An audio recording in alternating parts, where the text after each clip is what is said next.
Movie के start में हमें डॉक्टर सुसैन को दिखाया जाता है जो कि एक प्रोटीन इंडस्ट्री में काम करती थी, जो एक बीमारी को ख़त्म करने के लिए एक रिसर्च कर रही थी। मगर कंपनी के ओनर उस रिसर्च को ख़त्म करने के लिए कहते हैं क्योंकि उनके बहुत ज़्यादा पैसे खर्च हो गए थे और कोई भी रिजल्ट उनके हाथ नहीं आया था। तो डॉक्टर सुसैन ने उनसे 2-3 दिन का टाइम मांगा और कहती हैं कि मैं आप लोगों को 2 दिन में रिजल्ट दे दूंगी। और अब सुसैन और कंपनी के ओनर अपने रिसर्च फील्ड पर जाते हैं जो बिल्कुल समुद्र के बीच बनी हुई थी। वहाँ कंपनी का ओनर को वहाँ की बायोलॉजिस्ट वेलकम करती है और वहाँ पर बायोलॉजिस्ट अपने फीचर्स से रिलेटेड सारी चीजें दिखाती है। वहीं पे ओनर एक आदमी को पानी में देखता है जो कि शार्क का ख्याल रखता है। इसका नाम कोटर था, जो कोटर को देखकर बहुत इम्प्रेस होता है। बायोलॉजिस्ट उस ओनर को बताती है कि ये नॉर्मल शार्क है, मगर जिन पे हम एक्सपेरिमेंट कर रहे हैं वो साइज में काफी ज्यादा बड़ी हैं और उनको हमने अलग रखा है। जो बायोलॉजिस्ट ओनर को आगे रिसर्च फैसिलिटी दिखाती है तो उसको बताती है कि इस रिसर्च में 3 लेवल हैं। लेवल 1 पे ग्रुप मेंबर रहते हैं, जो लेवल 2 पे शार्क हैं और लेवल 3 पे पूरी एयर रिसर्च फैसिलिटी बनाई गई है जहां पर हम उन शार्क को लाकर उन पर एक्सपेरिमेंट करते हैं। अब यहाँ हमें पता चलता है कि डॉक्टर सुसैन जो एक थीसिस पे रिसर्च कर रही थी वो दरअसल शार्क के माइंड में एक प्रोटीन था, क्योंकि शार्क अगर बड़ी भी हो जाए ना तो उनकी बीमारी में ना ही प्रॉब्लम होती और ना ही भी वीक होती। इसके बाद लेवल 1 पे हमें कुक दिखाया जाता है जो वहाँ पे सबके लिए खाना बना रहा था। अब रात को कोटर शार्क को खाना देने के लिए जाता है तो वो देखता है जो 2 बड़ी शार्क थी वो एक छोटी शार्क को खा रही थी। कोटर फौरन से जाकर डॉक्टर सुसैन को बताता है और कहता है कि हमें थोड़ा सा और वेट करना चाहिए इस एक्सपेरिमेंट के लिए। डॉक्टर सुसैन कोटर की कोई बात नहीं सुनती। वो कहती है कि अगर हमने ये एक्सपेरिमेंट नहीं किया तो हमें ये पूरी रिसर्च फैसिलिटी बंद करनी पड़ेगी और इसके अलावा हमारे पास कोई दूसरा ऑप्शन नहीं है। अब जो कॉन्ट्रैक्टर रूम की जो हेड थी वो देखती है कि आज मौसम खराब रहेगा और तूफान आने की चांसेस हैं। शाम होते ही ये लोग लेवल 3 में एक्सपेरिमेंट करने के लिए तैयारी स्टार्ट करने लगते हैं। कोटर एक टनल से होता हुआ एक कोटर को बेहोश कर लैब में ले जाता है। वो शार्क बहुत ज्यादा बड़ी होती है। डॉक्टर उस शार्क को स्कैन करते हैं। इसके बाद डॉक्टर सुसैन उस शार्क के माइंड में से वो प्रोटीन निकाल लेती है। फिर वो उस ड्रॉप से शार्क के माइंड पे डालते हैं जिसके 10 सेकंड में ही प्रोटीन एंजाइम को खत्म कर देता है। इसका मतलब ये था कि उसकी रिसर्च कामयाब हो गई, वो अपने प्लान सक्सेसफुल हो गए थे। वहाँ पर डॉक्टर शार्क को देख ही रहे थे, तभी अचानक से वो शार्क होश में आ जाती है और डॉक्टर का हाथ खा जाती है। फिर उसको बहुत ज़्यादा ब्लीडिंग होती है। जब कोटर ये देखता है तो गन लेकर उस शार्क को मारने जाता है, मगर डॉक्टर सुसैन उस शार्क को छोड़ देती है। वहाँ दूसरी तरह जो कॉन्ट्रैक्टर ऑपरेटर की हेड थी वो हेल्प मांगती है और एक हेलीकॉप्टर हेल्प के लिए आ जाता है। तूफान बहुत ज़्यादा तेज था। हेलीकॉप्टर डॉक्टर के स्ट्रेचर को रस्सी से बांध के ऊपर खींचता है और जो बाकी लोग थे वो तूफान से बचकर वापस से अपने रिसर्च सेंटर आ जाते हैं। तभी जो हेलीकॉप्टर डॉक्टर को लेकर जा रहा था उसकी रस्सी में कुछ प्रॉब्लम हो जाती है। वो रस्सी लूज हो जाती है जिससे वो डॉक्टर पानी में गिर जाता है। उस स्ट्रेचर को एक शार्क पकड़ लेती है और उसको अपनी तरफ खींचती है जिससे वो हेलीकॉप्टर का कंट्रोल खो देता है और डायरेक्ट जाके कंट्रोल टावर से टकरा जाता है जिससे बहुत बड़ा ब्लास्ट होता है। उस ब्लास्ट में कंट्रोलर ऑपरेटर की हेड थी वो भी मर जाती है। ये ब्लास्ट इतना ज्यादा बड़ा था कि इससे हर लेवल का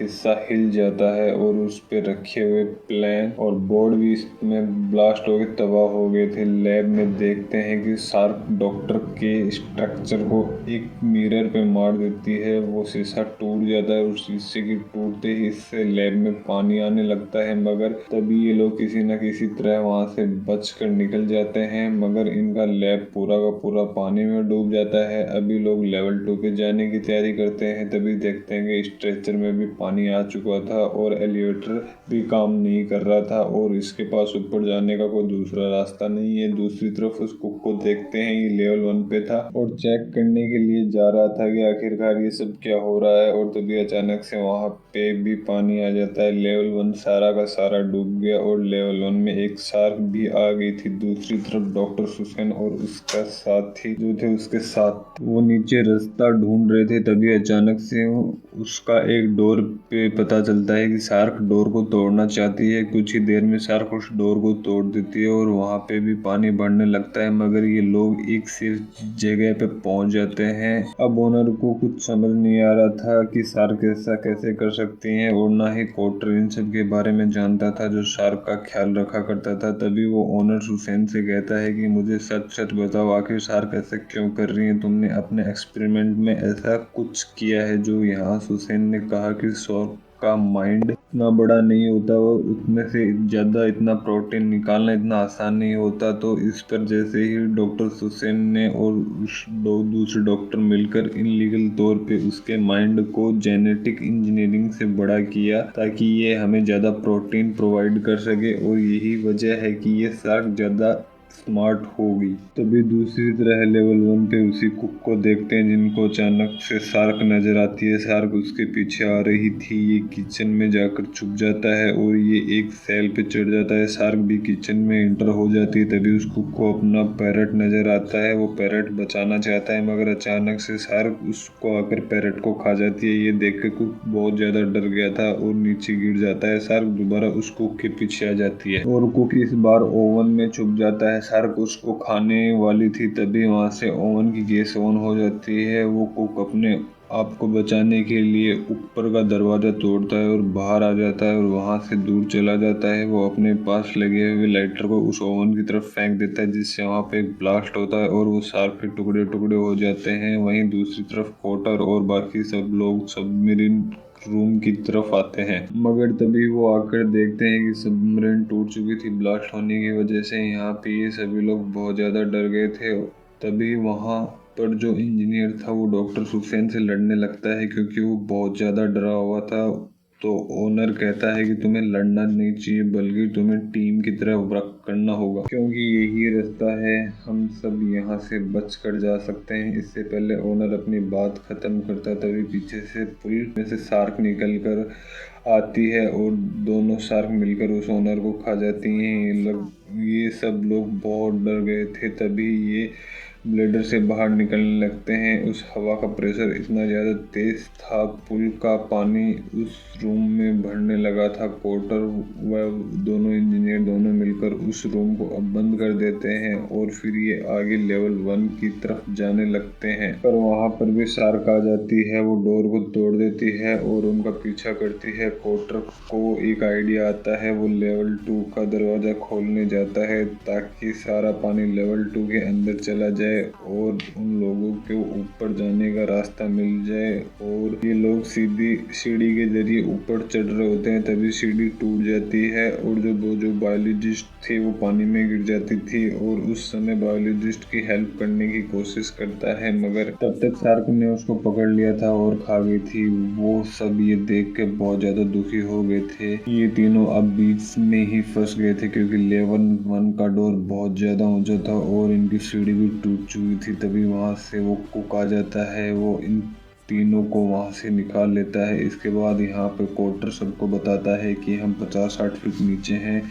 अगर हम इमरजेंसी पंप को ऑन कर देते हैं तो पानी वापस चला जाएगा। कोटर अपने साथ इंजीनियर को लेकर पंप ऑन करने के लिए जाता है। वो इंजीनियर पंप ऑन कर देते हैं, मगर जैसे ही पंप ऑन करता है एक शार्क आकर उनको खा जाती है, उसके 2 टुकड़े कर देती है। कोटर वहाँ पे बहुत ज़्यादा डर गया था। अब इससे पहले वो दूसरा रास्ते से वापस जाता और दरवाज़ा खोलता और उस दरवाजे से बाहर आ जाता। वहीं पे हम डॉक्टर सुसैन को देखते हैं जो कुक से कह रही थी मुझे अपना डाटा लेने के लिए अपने रूम में जाना होगा। सुसैन देखती है कि वो जगह डूब चुकी थी। वो उस जगह में अपने रूम में आती और वहाँ पे वो डाटा मिल जाता है, मगर तभी एक शार्क उसकी तरफ बढ़ रही थी। सुसैन शार्क से बचने के लिए एक सेल पे चढ़ जाती है, मगर इन सब चक्करों में डॉक्टर सुसैन का डाटा पानी में डूब जाता है। शार्क डॉक्टर सुसैन पे अटैक करने वाली थी, मगर तभी वो वहाँ से एक इलेक्ट्रिक वायर को निकाल देती है और उस शार्क के मुंह में डाल देती है, जिससे शार्क को एक जबरदस्त इलेक्ट्रिक शॉक लगता है और वो मर जाती है। मगर उस शॉक की वजह से डॉक्टर सुसैन का सारा डाटा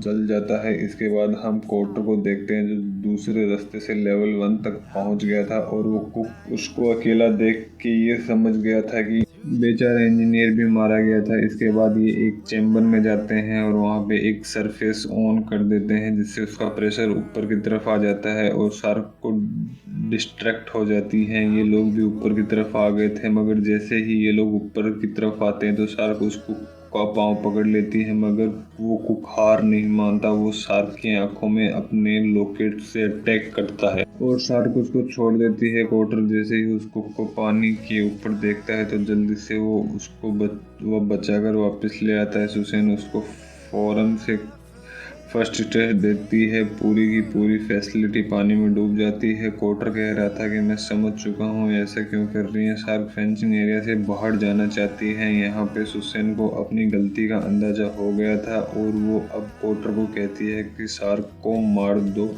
वो जब देखते हैं कि शार्क फेंसिंग एरिया को तोड़ रही थी, कोटर वहाँ पे जल्दी से अपनी गन लाता है और अपनी गन से डायनेमिक पाउडर भर देता है। तो वो कहता है जैसे ही वो शार्क को अटैक करेगा तुम शार्क को बैटरी से अटैच कर देना, जिससे कि वहाँ पे ब्लास्ट होगा और शार्क मर जाएगी। कोटर शार्क को शूट करने वाला था, मगर वो शार्क बहुत ज़्यादा दूर थी और शार्क को गेट की तकरीबन तोड़ चुकी थी, जिसे इन्होंने शार्क में कैद किया हुआ था। अब सुसैन यहाँ पे एक टुकड़े से अपना हाथ काट लेती है और पानी में कूद जाती है ताकि ब्लड की स्मेल से शार्क इसकी तरफ अट्रैक्ट हो। और शार्क भी अब सुसैन की तरफ बढ़ रही थी। कोटर अब सुसैन के ऊपर खींचने के लिए भागता है। सुसैन अब किनारे पे आकर एक स्टैंड को पकड़ने लगती है, मगर जैसे ही वो स्टैंड पकड़ती है वो टूट जाता है, जिस वजह से सुसैन पानी में गिर जाती है और शार्क सुसैन को पकड़ कर खा जाती है। कोटर जब सुसैन को बचाने के लिए पानी में कूदता है तो शार्क इस पे अटैक करने लगती है। कोटर उस शार्क को कसकर पकड़ लेता है। वो